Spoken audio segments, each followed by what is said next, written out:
Impact Siloé du vendredi 5 septembre 2025. Le thème: face à l'injustice, la patience.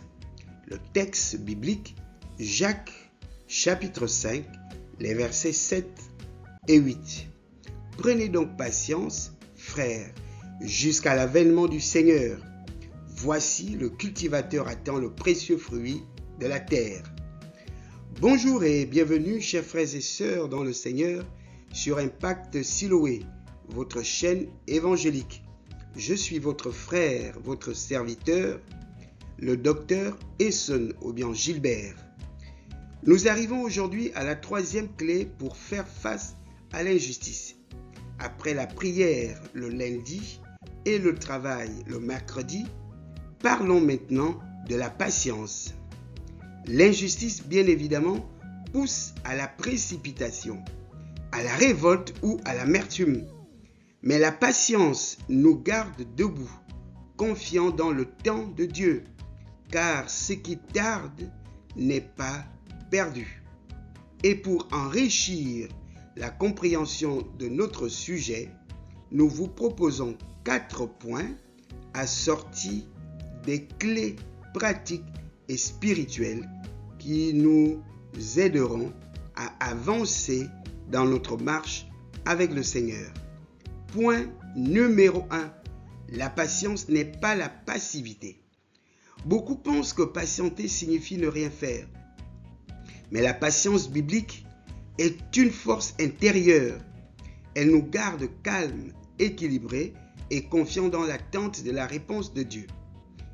Attendre Dieu, ce n'est pas subir, mais espérer activement en continuant à marcher dans la foi et l'obéissance. Comme première clé, la patience n'est pas un frein, mais une puissance qui t'empêche de réagir sous l'emprise de la colère. Clé numéro 1, la patience n'est pas un frein, mais une puissance qui t'empêche de réagir sous l'emprise de la colère. Point numéro 2. L'injustice est temporaire. Dieu finit toujours par juger avec équité. L'injustice peut durer un temps, mais Dieu a fixé une limite. Sa justice est parfaite et ne manque jamais son rendez-vous. Romains 12, 19 déclare: « À moi la vengeance, à moi la rétribution, dit le Seigneur. Rien ne lui échappe, même si nos yeux ne voient pas encore. » Comme deuxième clé, crois que ta situation administrative, ta situation professionnelle, ton dossier est entre les mains du juste juge. Point numéro 3. La patience forge le caractère. C'est dans l'attente que Dieu nous travaille et nous prépare à de plus grandes responsabilités. N'oublions pas ce texte des évangiles: celui qui est fidèle dans les petites choses se verra confier les grandes choses par le Seigneur. Encore une fois, l'illustration de la vie de David, qui avait été injustement poursuivi par Saül, aurait pu se venger, mais il a choisi la patience et Dieu l'a établi roi au moment exact fixé par lui.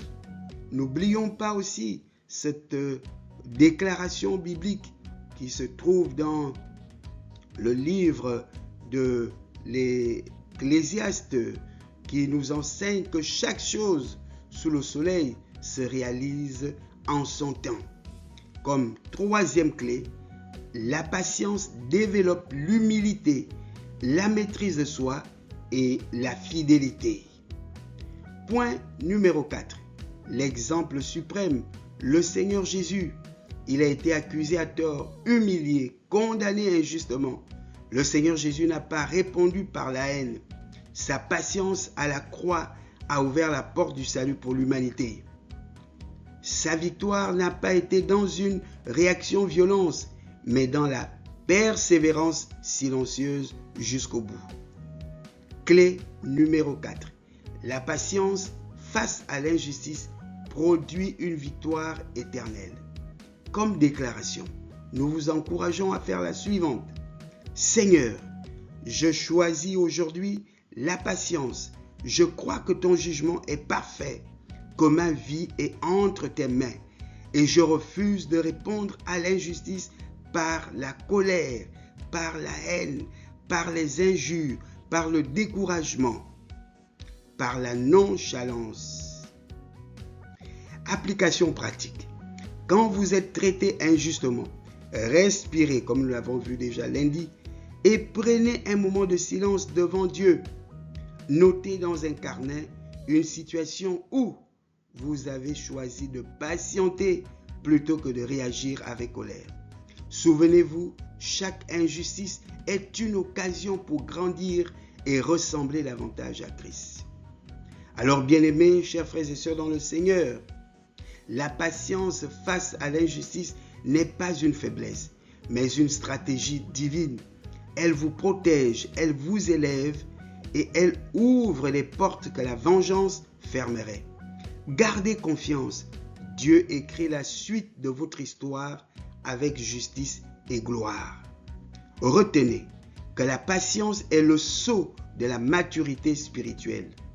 Là où d'autres se pressent et se compromettent, le croyant patient reçoit au temps de Dieu une justice durable et glorieuse.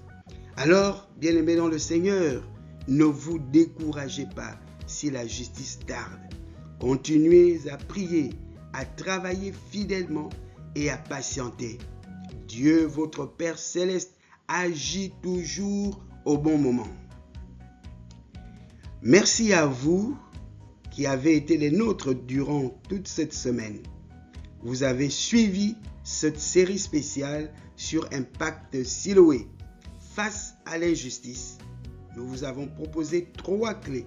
Le lundi, clé numéro 1, la prière. Le mercredi, clé numéro 2, le travail. Et ce vendredi, clé numéro 3, la patience. Partagez cet épisode à une personne qui traverse une injustice et a besoin d'espérance. Abonnez-vous, partagez autour de vous et marchez avec foi, car votre injustice d'aujourd'hui peut devenir votre témoignage de demain.